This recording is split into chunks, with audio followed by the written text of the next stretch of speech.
Welcome to the ASU Online Town Hall. My name is Casey Evans, and I'm the Chief Operating Officer at EdPlus at ASU. I'm happy to be here today and happy to be with you. We're excited to host our potential and existing students in a conversation about ASU Online. And today we're joined by Dr. Michael Crow, President of Arizona State University, Dr. Cheryl Hyman, Vice Provost for Academic Alliances, Dr. Ara Austin, who might have the longest title here, Clinical Associate Professor for the School of Molecular Sciences and Senior Director of Online Engagement and Strategic Initiatives in the College of Liberal Arts and Sciences, and Dr. Philip Regier, University Dean of Educational Initiatives and CEO of EdPlus.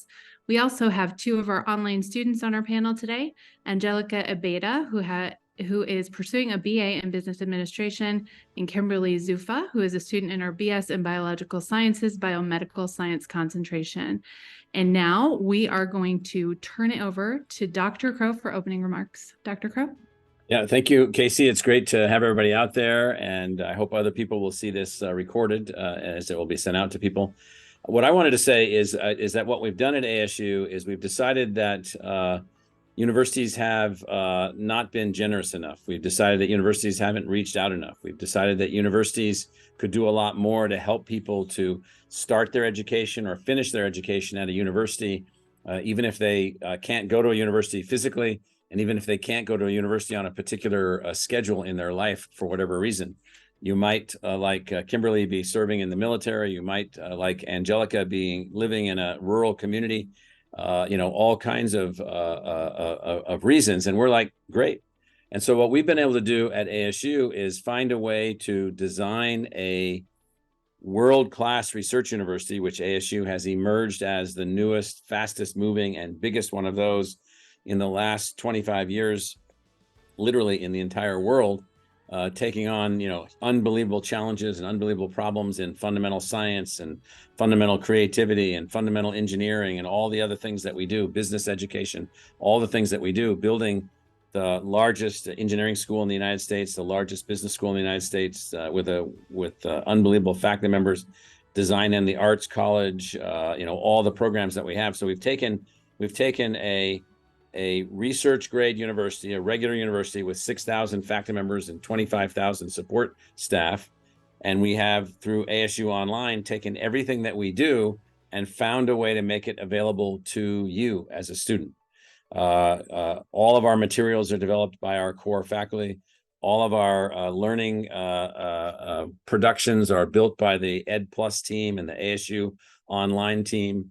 We use hundreds of the most advanced learning technologies that are available.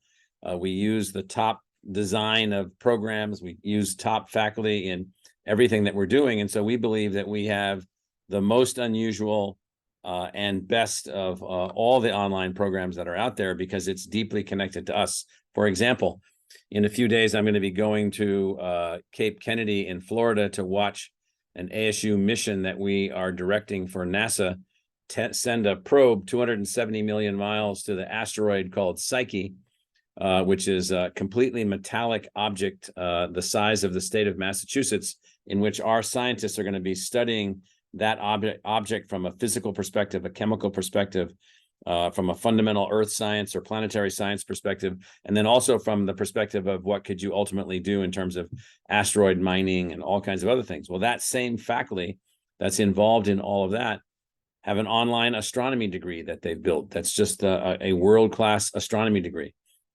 We've got faculty members that are working on and have developed and deployed fantastic degrees in digital photography, in English, in history, in the history of World War II. I mean, it's just everything that you can imagine, thousands and thousands of courses tied to the core university here in Arizona, tied to our core faculty in every possible way. And we've designed a way to make that available to you in your life as you are living it, or as you want to live it, or as it has come about.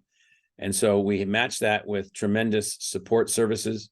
We match that with tremendous ways for you to plot your course through your academic programs. We match that with the name brand of the university. So the Wall Street Journal ranks us 5th among all universities in the country in terms of the quality of our degrees as perceived by employers. We're ranked by Times Higher Education, which is a UK-based publication, as #1 in the United States for our commitment to and achievement related to sustainable development goals. We have online degrees in sustainability, online degrees in everything related to the future of the planet. I'm just trying to give you a sense of all this.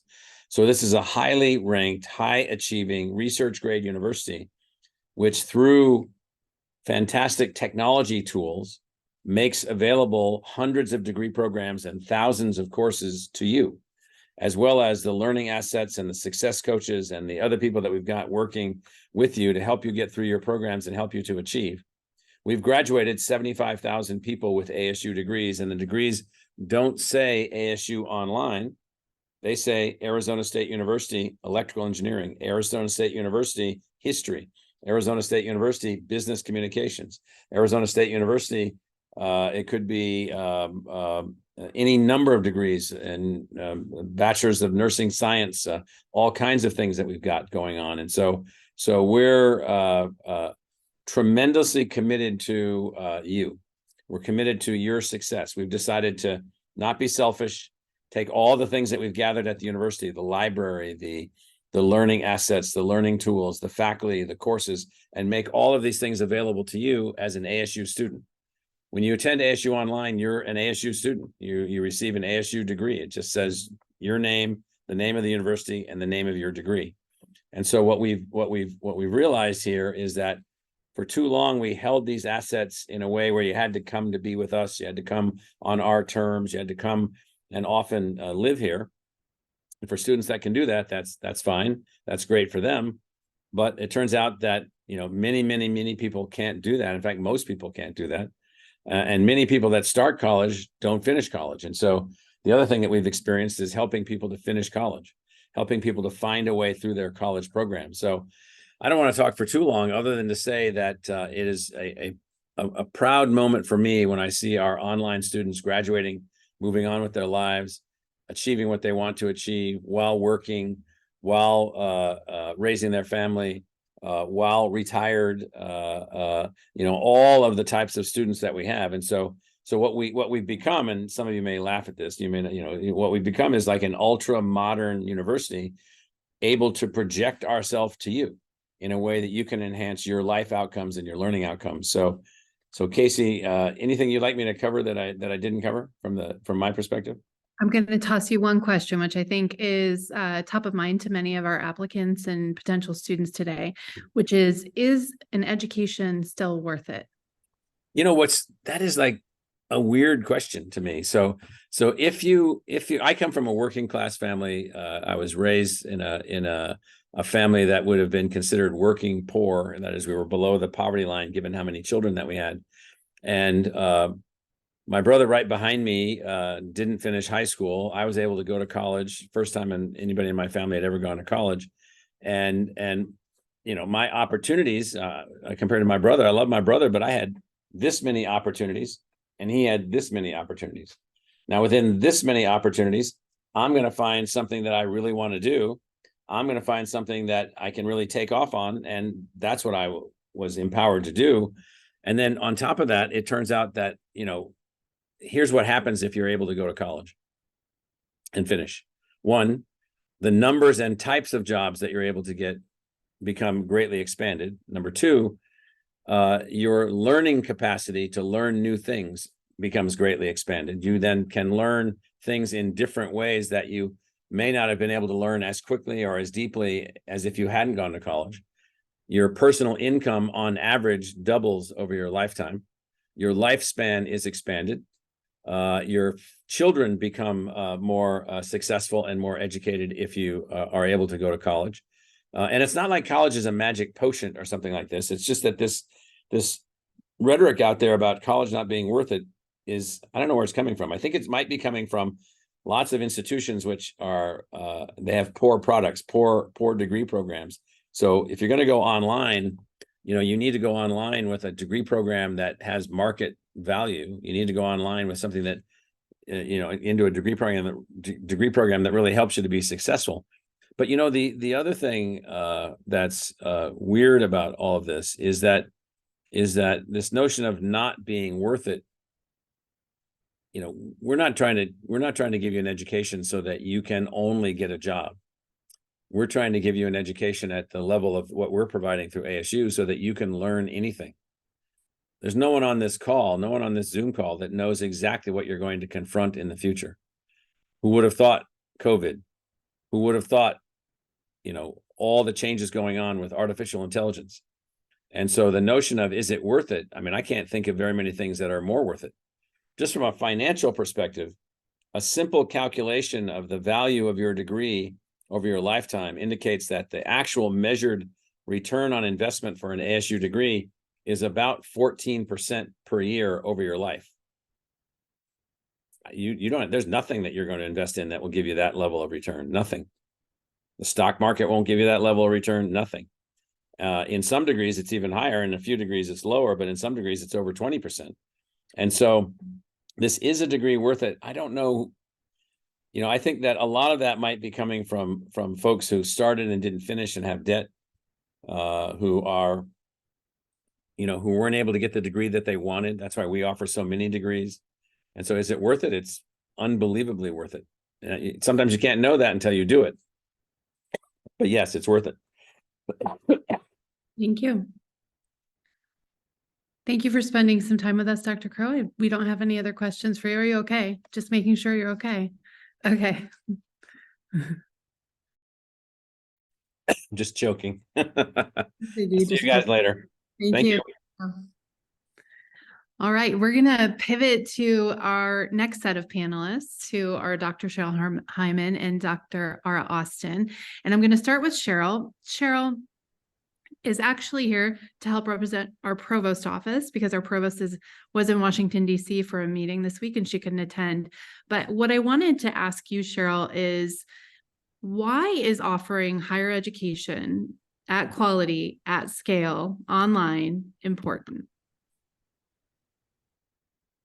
Thanks, Casey. As soon as I can figure out how to take my computer off mute. Hello, everyone. Good evening, everyone, and welcome. I want to thank you, Casey, and Phil for having me here. So thanks for the question. I first want to say something that you kind of alluded to. I think offering higher education programs in an online setting greatly expands the scale and reach of educational institutions. I think it provides opportunities for a broader and more diverse student population, while offering what I believe to be cost-effective and very flexible learning options. And so I think the importance of online education, I think in today's sort of interconnected and digital world, just cannot be overstated. And it has the potential, I think, to democratize access to quality post-secondary education and really foster that lifelong learning that President Crow talked about. Also, I think it's really important for us to understand that although ASU is really leading the way in innovation and other rankings that President Crow talked about, the US as a whole has kind of slipped in its leadership position overall. And as more of the population that is 54 and over age out of the workforce, we're going to see more and more inequitable kind of results in a lot of different demographic groups. And so I believe online will play a significant role in, one, the U.S. gaining back its national leadership status, closing a lot of the equity gaps that exist in post-secondary education. I just think, simply put, online higher education post-secondary learning will provide access to high shares of the American population. And it requires us to change how we deliver education. Thank you, Cheryl. I appreciate that. When you think about innovation, you alluded a little bit to it, but when you think about innovation at ASU, it's a theme that is constantly touted. It's our ranking that we really enjoy. But what does innovation mean to you at ASU? Yeah, so I think innovation for me means not only understanding what's needed today, but anticipating what the future will look like and preparing our institution to be able to service those students and be ready to find solutions for that. And so I think a lot of times institutions think about right now today, but you have to be thinking 5 and 10 years ahead of what will be required in the world. What do we need to equip our learners with? And so you have to really be thinking in the future. And I think, Casey, to pick up on that, the whole notion about, is a degree worth it? I know you asked President Crow that question, but it really eats at me anytime that question is answered. And if you just think about that question, it's even innovation in the curriculums that we offer. I think one of the nuances that's missed in that question is relevance. A lot of times learners are not going places where there is a big focus on relevance and credentials, relevant and degrees. How do you innovate around that? How do you know what the world is going to look like, and preparing students for that? And I think we have a strong focus on that. Not to mention, I think, our democracy benefits from an education citizenry. So I think innovation is being able to anticipate and prepare for the future. Thank you for that response. I also, to the point you're making about relevance, I think it's also helping students to understand how to explain the information they're learning, regardless of their degree, in a way that is relevant to their future trajectory, which I think, I say this, everyone knows, but everyone on this call knows, I am a bachelor's in English, right? I have a bachelor's in English, and people always say, what can you do with it? You can do many things with it. It's just, how do we help people to articulate what are those things that you can do with a major that might not feel like it has a natural fit into career, because every major has a natural fit into an outcome for a student if we help them prepare. So I think that's the point. Yep, I agree. Ara, I'm going to pivot to you. So Ara, I muted myself while I was asking the question. Ara, you have some examples of how we have actually put into practice some innovation into ASU Online. Can you help share some of that with us? Yeah, absolutely. And thank you, Casey, and for everyone for joining us. And I want to build on what Vice Provost Hyman just said about innovation. So the first thing we need to really ask ourselves is, why do we innovate at ASU? Mm-hmm. And we innovate because we care about the student experience here at ASU. And that means all of you that are joining on this call, we care about your experience. That's why we decide to especially innovate in the area of teaching and learning. So where does student experience fall for the most of you? And I'm going to speak very directly on terms that you understand, because we can get bogged down in fancy words. Your experience at ASU, most of it anyway, is in the courses that you take, because you're students. So what matters to a student in a class? Does the material presented in a way where it makes sense to you as to why it's there? Does it have a alignment and a logical progression? Is the material that's presented to you meaningful to you? Meaning, am I going to learn something that helps me to answer bigger questions? Or is it going to be something that I encounter on my daily life? Either way, but whatever meaningful is the content meaningful to the student? And then the third is, we should innovate in a way where you're an active participant in your learning experience. So those are, I think, the essential 3 pillars.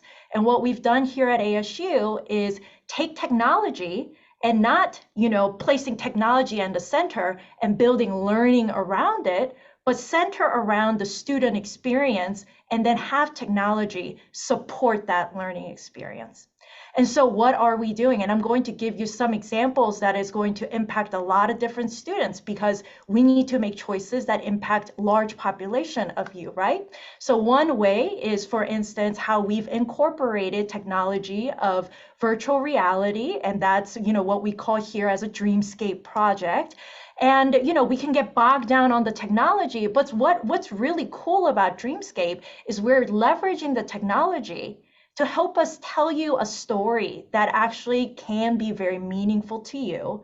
And you're going to be the active participant in that story to provide solutions where it's not, and in the context of Dreamscape, we've successfully implemented that in the biology space.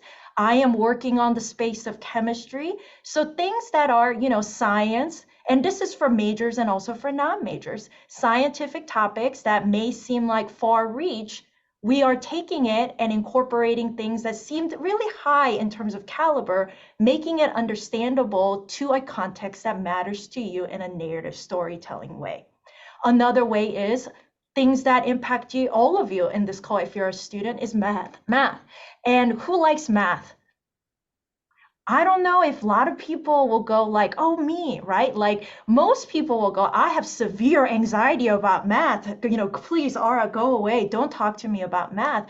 Well, that's sad because we do math every day. So where's the disconnect? Why is math in a course so difficult? But if I asked you, if I have this on a sale at 50% plus 25, you have no problem making that math work, right? So there's a disconnect. So how do we provide students with an environment where the context is provided, where you understand why you're doing the math that you're doing?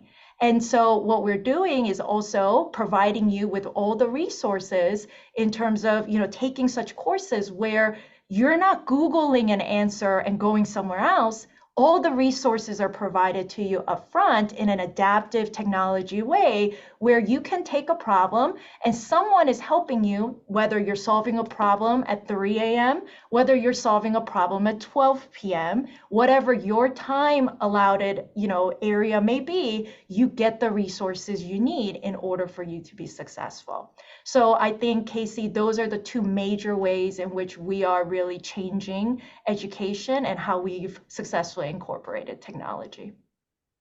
Thank you, Ara. I appreciate that.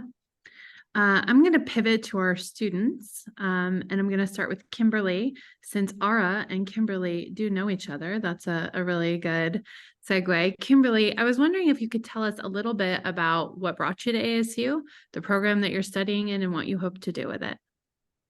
Sure, thanks, Casey. My name's Kimberly, and I'm a biological sciences student, and I'm also in the 4+1 program, so I'm both a master's and a bachelor's student. And I was searching one night online. I was like, I need an online program to finish these science courses out, and ASU popped up. And I was like looking through the websites, and everything just was checking all the boxes. A rigorous program, 8-week courses, and it just started to feel like a better and better fit. And then there was a roadblock. It was time to apply, and I did, and that's when I realized I had a 2-point-something GPA. I tried college like 10 years prior, and it wasn't the right time in my life. So I sent that application in, and for a week or two, I was really not sure how this was gonna go. Spoiler alert, I was accepted. And that's when I realized everything that ASU talks about, and in terms of we want to help the people that want to be here. So we focus on who we can help and who we can include. And as a student, I immediately recognized the inclusivity of this school, and there it was. So I started my first class, which was chemistry, and 2 weeks in, I got orders to deploy. I've been in the Coast Guard for 9 years, and I was just like, no way, like life curveballs, here it is. But you know what? I'm dedicated to finishing this degree. And it was the first time I felt like this is my school. This is it. I'm graduating from here. I have everything I need in the professors and the classes and the programs. So we did chemistry experiments off the coast of Bermuda, so all sorts of silly stuff. And it was just incredible. And it wasn't easy. There has been no shortage of hard work in my time here. And then a semester later, I was posting on Facebook, which is a great resource to learn about each class. I posted, how do I succeed in organic chemistry? And I was like, what tips do you have? What classes should I take with this? And this woman responded and said, take an easy course with it, if anything at all. And I was like, yeah, I hear the professor's really awesome. I'll do that then. And I logged in to start class a day later, and there she was. There's Dr. Austin, who had just given me this advice. And that just goes to speak to the approachability of our professors here. So organic chemistry is one of the scariest courses for pre-medical students to take. And I can tell you here at ASU, there's no reason to be afraid of it. You can absolutely earn an A in that course. You can conquer the material, but it's going to take hard work. And that was something I figured out in that course is I need to put more time and effort into my studies than I ever did before, which was new to me. It's not that we are struggling with a topic, it's that we're brand new to learning this stuff. Your first time watching a video of a lecture is your first time learning that material. So if it takes you more exposure, then that's what it takes. And that has worked. It hasn't let me down in any of my courses. So I sat through office hours in that class and I was like, gosh, this professor is so inspiring. What else can I do here? ASU's got a lot of opportunity and I know I'm like not even scratching the surface. So Dr. Austin said, well, there's this pre-med club that you should check out. And I was like, absolutely. I want to be a doctor when I grow up. So I will happily do so. And I realized this is the most incredible group of people. They're so supportive and kind and caring and goal-oriented and driven. So I joined the club, and now a year later, I've taken over as the president of it. And my whole thing is providing the same resources that were provided to me when I was brand new here. So my journey just keeps unraveling, and it keeps going to the next level, higher and higher. ASU is one of the top research universities in the nation, and even for online students, that is true. We have the ASU Hours program here, which is online opportunities specific for undergraduate students in the College of Liberal Arts. So I joined this lab. I joined the Cooper lab for a semester. I said, I'll give this a try. What's the worst that can happen? And in this lab, I started to realize Dr. Katie Cooper was just teaching us everything, and she made it look so easy. And as she taught, the more I wanted to learn. And it was just like this infectious cycle of you teach and I want to learn, so please teach me more. And that's when the 4+1 program came up. And the 4+1 program is your senior year of your bachelor's degree is your first year of your master's degree. You take the same courses and they overlap for both degrees. So you save a year of tuition, and it's an incredible opportunity. So I joined that, and I came back to Dr. Cooper and I said, may I please join your lab as a master's student? And the excitement was mutual. It went both ways. So between all of those opportunities, I've just really learned that I want to be a good student and I want to take advantage of everything ASU has to offer. So I will say yes to opportunities as they come. I've had the privilege of working in Dr. Holochek's genetics lab. I've stood on the campus in a genetics wet lab, making gels. I had only seen those on CSI on TV before, and now I know how to do those. And then I've come in for the in-person summer labs, and they're incredible too. There is no shortage of learning here at ASU, and you don't get a break. There is no lower standards by taking courses here than possibly at a different university. And that just becomes true every class, one after another. So now in 91 days, I'll be graduating with my bachelor's degree, and I'm so excited and grateful for everything the school has given me.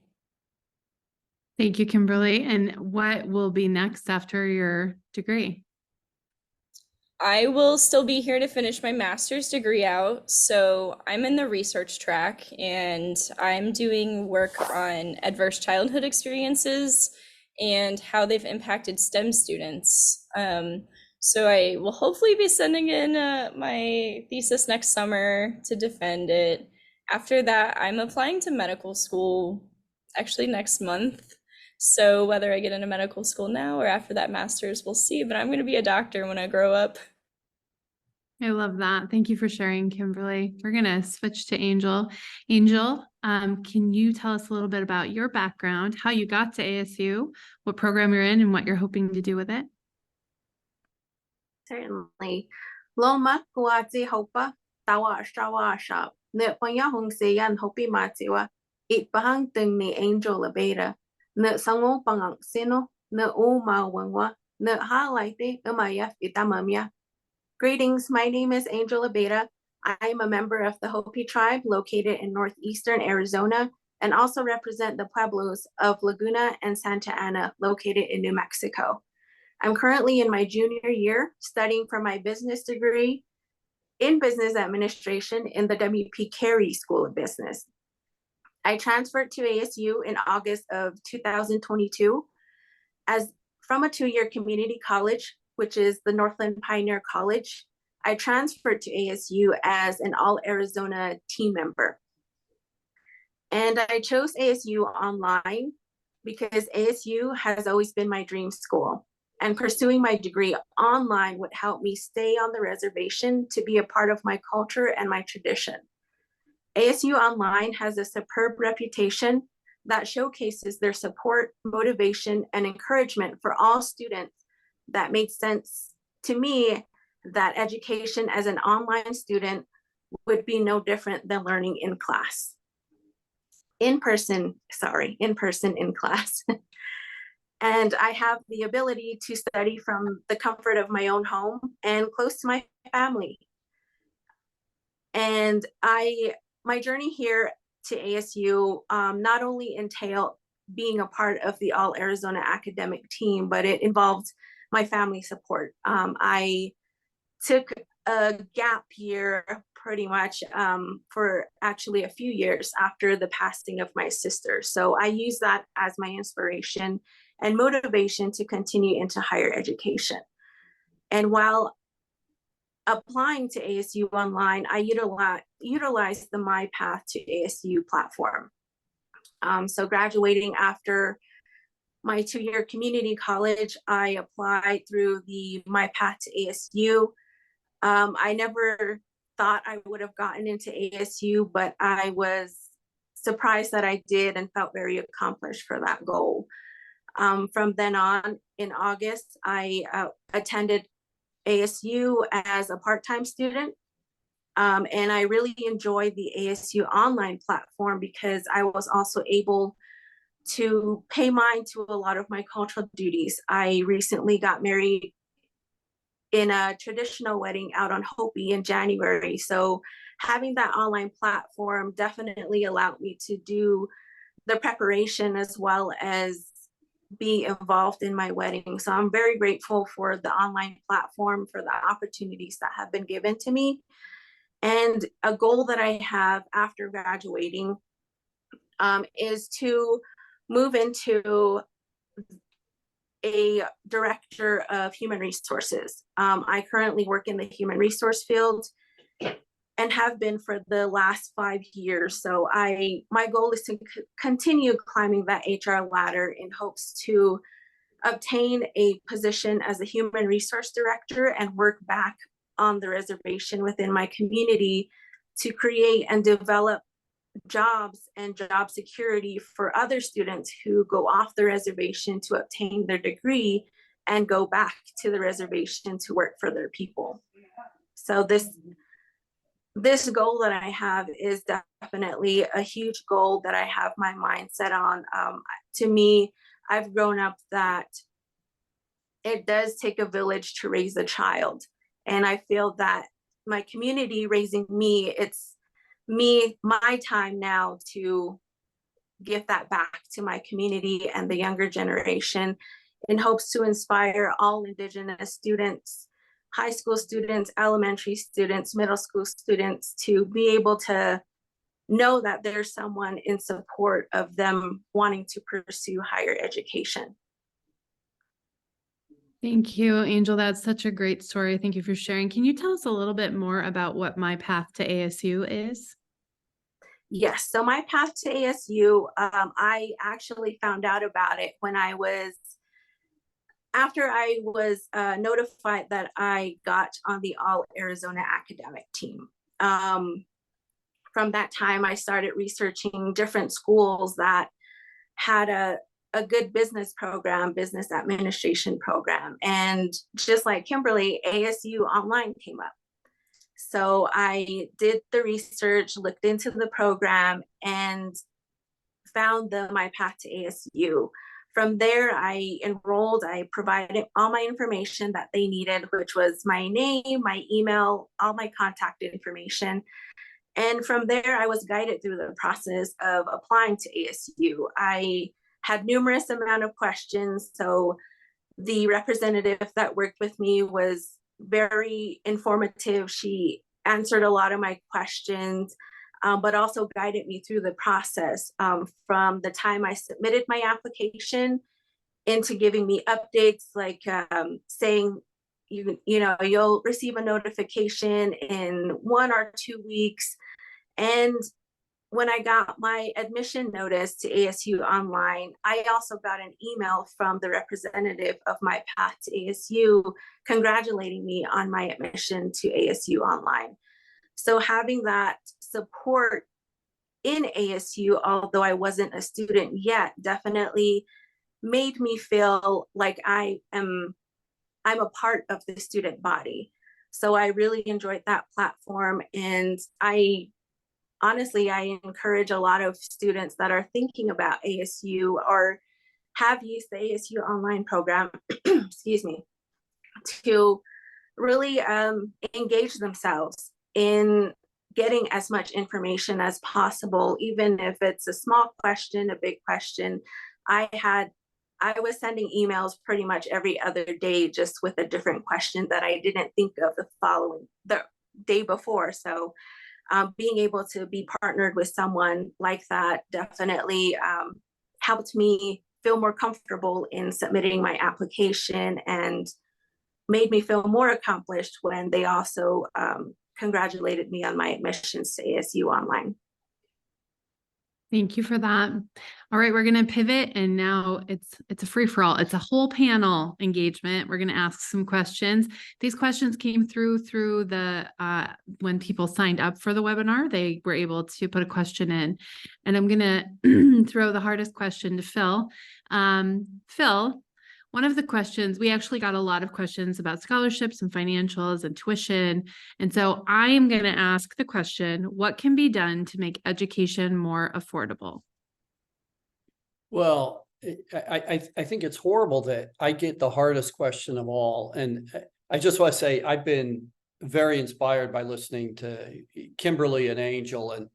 And before I get to that, and I see that my background is backwards. But in any case, before I get to the question about costs and price, let me explain kind of why we do what we do, because you have to understand that if you come to ASU, you're going to be part of our community, and our community is bound together by this thing that we call the ASU Charter. And the charter is a very brief 45-word document, but what it says is that we're going to be known, we are a public research university, we're going to be known for who we include and how they succeed. And also, and I was really reminded of this listening to Angel, it also says we are going to assume fundamental responsibility for the communities that we serve. And that community could be a community inside Arizona. It could be a community on the reservation that Angel was talking about, and her ability to improve her skills in helping that community. It can be a United States community, a broad national community. It can be a community in the cities that you live in. It can be increasingly a global community. And we do a lot in Africa and the Middle East and other places. But that why is about including people and helping them be successful so that they can assume responsibilities for the communities that we all live in. And I think that's really important. And coming to ASU, you will be part of that. Now, in terms of the question about price and tuition and what we can do to drive down costs, let me just say a couple of things.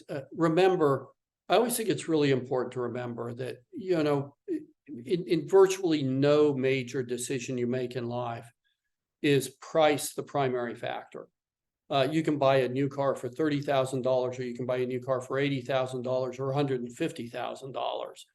And you're going to make the decision based on what you think is an appropriate trade-off between price and quality.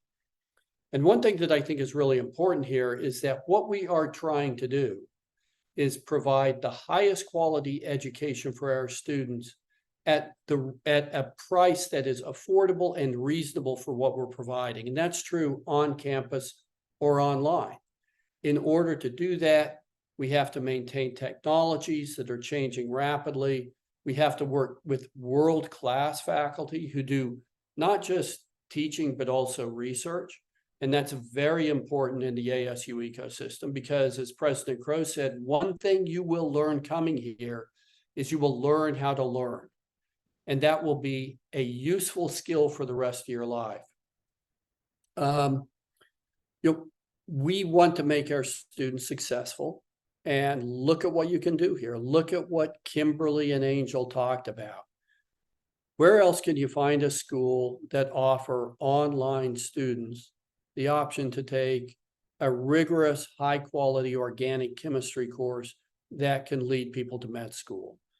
Where else can you find engineering schools that offer online the 3 calculus courses and the physics courses and the chemistry courses that are required to be engineers?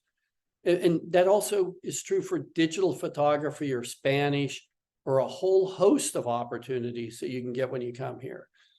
We are working to develop intensive degree programs and programs that can be delivered at a very low price over a shorter period of time. Remember that price is always reflective, in our case, of the cost to deliver the program by highly qualified faculty who are at the very front lines of their particular subject matters. So we're continuing to work to drive down the cost of incidentals, including textbook and other courseware. We've been able to do that in mathematics courses and some of the biology courses and elsewhere.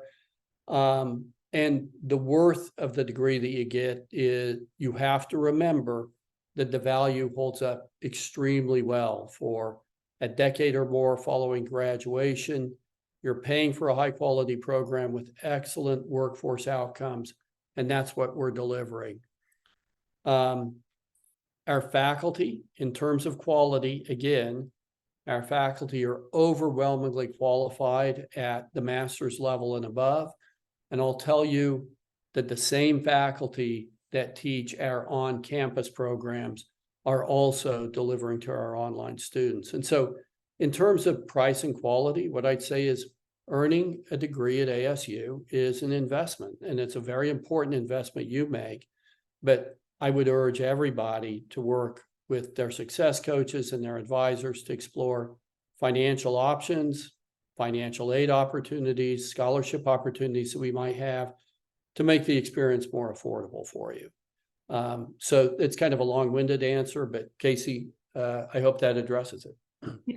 Thank you, Phil. Kimberly, you mentioned a lot of the activities that you participated in as a student or are participating in as a student.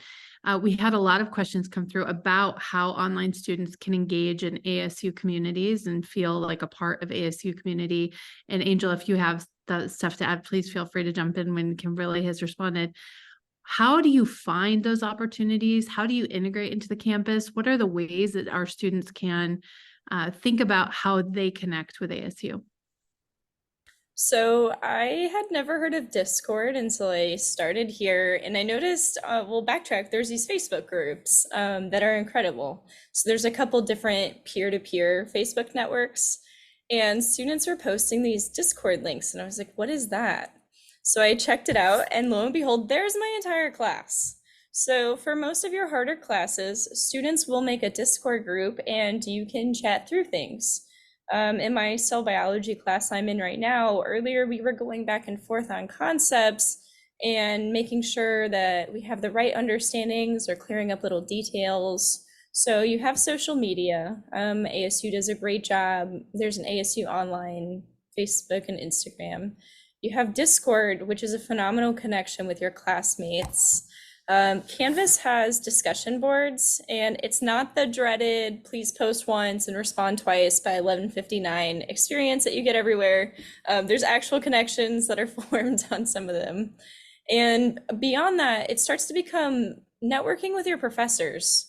So if there's a subject that you really like, go to office hours. If there's a subject that's really hard for you, go to office hours, right? Everything in between. And for anyone that is interested in a future program, such as a graduate program or medical school or anything of that nature, you're going to need these letters. You're going to need recommendation letters from your professors. And that's something that could traditionally be challenging for an online student.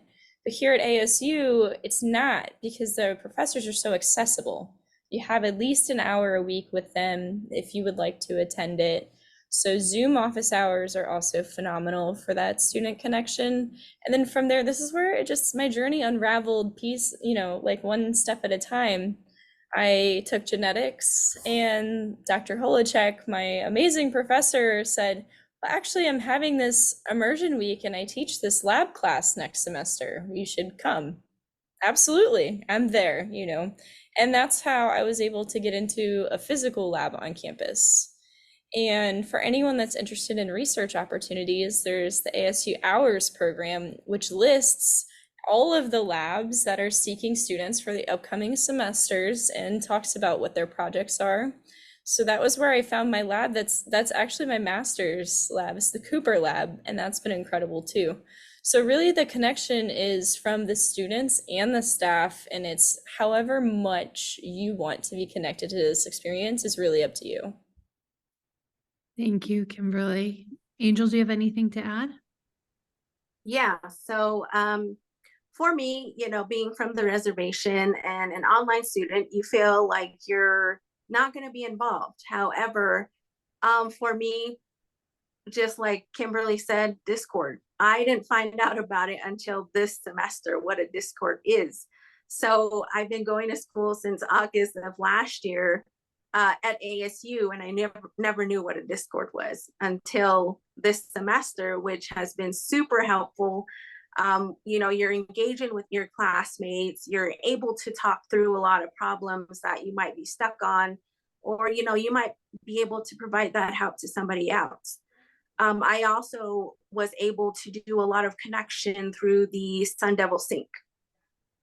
So the Sun Devil Sync is actually a platform for all students of ASU. And you get to do some searches. I did a search for organizations, and I filtered my search for ASU Online students. And there's a lot of different associations, organizations, fraternities, sororities that are available to online students. So I, being the go-getter that I am, I'm actually a member now of the Online Business Student Association, and I'm currently the Creative Communications Director.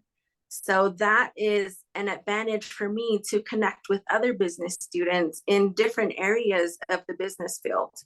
And currently right now, I am a pledge for the Delta Sigma sorority, the online sorority. So having that opportunities available to me makes me feel like I'm getting involved in my schooling. Just because I'm an online student definitely does not limit anyone to any type of connection, resources. There is so many resources out there that you can utilize, and so many people that are in the similar maybe situation, or that understand what you're going through. It's just having that small little connection can make a friendship last forever. So I'm definitely open, and of course motivating a lot of ASU online students to branch out.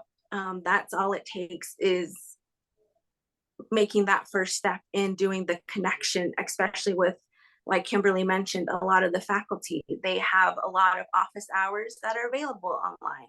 So engaging in that, making that connection with your professor, and it goes from there. I mean, as a student myself, I feel that it's my stepping stone in being able to branch out within the ASU community. And I feel like I'm hoping to be an inspiration for other ASU online students to do the same as well. Thank you. I'm actually going to ask a couple more questions because I know time is winding down. There's a couple for the students that I want to make sure that we get answered. One, we get a lot, Kimberly, which is, you kind of alluded to it, is ASU Online flexible to overseas military students? It's a topic we hear a lot. We have a lot of people in the military who is seeking education. Can you help us understand how you perceive flexibility at ASU Online? Yeah, absolutely. So since I've been here, I've been to 5 different countries, and some of them more than once. I don't stay home very long. So for a Coast Guard deployment, we may be gone for 30 to 60 days, and then back home, it's a little bit of a shorter trip than some of the other branches. So there's a couple of things I think military students need to know about accessibility. Number one is that your military computers unfortunately cannot run all of the required software. So like the lockdown browsers will not work on a military computer. So you need to make sure you have some sort of access to Wi-Fi and your own device, depending on where you're at. And I know that can be hit or miss, and possible. And from there, you need to know your work schedule and what your demands are. I've had deployments where I worked a 36-hour day. I was seeing sounds and hearing colors, and there's no way I could have taken courses in that environment. And now I've also had deployments where it's not so stressful, it's not so demanding. And thankfully, the semester I took chemistry was an easier deployment, and I had the time to dedicate to it because there's no way around it. You have 168 hours in a week, and most of your classes run on a week cycle. And what you do with those hours is ultimately up to you. Maybe it's sleep, maybe it's work, but definitely schoolwork comes for me as a priority. So I would also recommend always communicate with your professors ahead of time. A few days before the class opens, introduce yourself through email, explain your circumstances, and find out if you need some sort of unique accommodations. Like maybe you need your command to administer an exam or something like that. These are all options that if you want to make it work, you very well can, but communication goes such a long way for military students. I remember I got 18 hours notice to get from the West Coast to the East Coast to get down to Haiti. And I called my physics professor. I was like, I don't know if he'll answer, but I'm supposed to be taking an exam right now, and there's no way I can do this. So I called his office and left a message. I sent him an email, and it wasn't an issue. He was very accommodating in doing that. And I think one nuance that can be difficult for military students is that not all of our trips are on paper. So we don't always have documentation to submit to our professors. So sometimes it's really taking us at our word or having a supervisor vouch for us as well as like another option. But really, the answer is it depends, and it comes down to you as a student and what your environment is. Thank you. Okay, 4 minutes left. So we're going to do a speed round of this one question, which is, if you had the power to change one thing to make college truly accessible for all, what would it be? And I'm going to start with Cheryl. So I think I would focus on 4 areas. Relevance. Phil has talked about that, having programs that increase your economic value, however that economic value is defined for you, whether it's in the workforce, in your current job, in your family, however it's defined for you, but relevance. Structure, providing the learners with a better understanding of how to navigate higher ed and having the right structures in place to really serve a very diverse population of students. Making sure your education has a return on your investment. As Phil said, it's about what you're investing in it and what you're getting out of it, not necessarily the total price tag. And then individualization. How are we helping you as an individual, meeting your individual needs? Those are the 4 things that I would focus on. Thank you. Angel. I would definitely say inclusion. Again, as ASU platform, online platform, some students might not feel like they're involved. So I would definitely encourage a lot of different areas to where ASU students can be included in maybe activities or, groups that might be going on campus. So definitely inclusion. Thank you. Ara. Well, I think I would change one thing, and this is a call to not our students, but staff and faculty that are part of this call. I think if we really want to make education accessible, we need to work on our own culture first. And that is something that we can't buy with money. And so if we really want to change education, we have to change our own belief system and then be okay if those students question our beliefs as to why we do certain things the way they are, because by breaking tradition, you make education more accessible. And that's how you have better conversations. And that's how we serve the students that we need to serve. So I would say culture, Casey. I feel like I should mic drop there, but I'm going to. Phil. Oh, you should have mic dropped there. That was actually, it's not much different than the answer I was going to give. What I would say is, if I could change one thing, I would make classes that appeal to different types of intelligences. Right now, overwhelmingly, university classes appear to, kind of appeal to didactic people who can learn through textbooks, et cetera, the traditional ways that universities have grown and developed over, 5 or 6 centuries or 10 centuries now. But it's clear that many of the technologies we have now are able to appeal to people who are much more creative, much more imaginative, who learn by doing, who do this, who do that.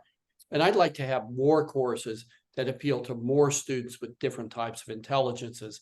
That's a bit of a faculty mindset issue as well, but that's what I would change. Thanks for the question.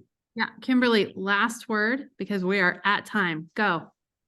No so I'm pressure. finding in my research that genuine connection is what helps people succeed in all aspects of college and life. So I would really love to just see more mentorship, more one-on-one connections, and just more connection, really.